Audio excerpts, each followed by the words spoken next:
ترند الذرة الكريسبي. ما كاش واحد اللي ما شافش الفيديو تاع الذرة الكريسبي ايتو. هنا اليوم جبت لكم سلطة غنية بالالياف، غنية بالبروتين، مع ذرة وقرمش بزاف بنينه بقراف صحيه.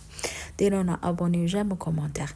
خطره ندير لكم سلطه صحيه وخطره ندير لكم ماكله متشخشخه بالزيت.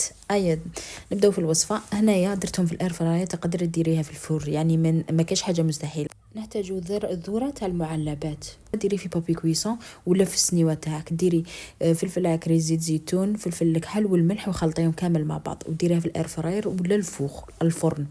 خليهم يطيبوا كي تقرمشوا، حطيهم دو كوتي. هنا الخضر اللي كامل عندك في الفريجدار حطيها: زروديه، بيطراف، طوماطيش، الخيار، فلفله هنا شويتها، زيتون، اي حاجه حطيها. ديرهم خلطيهم كامل مع بعض وزيدي ذاك الذره المقرمش وخلطيهم كامل مع بعض. ونبداو هنا في الصلصه غنيه بالبروتين.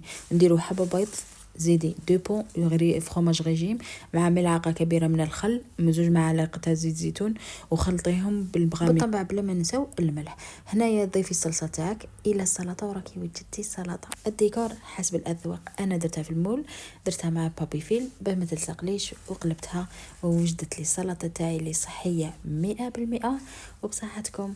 الى وصفه اخرى باذن الله واحد الاحد. مع السلامه.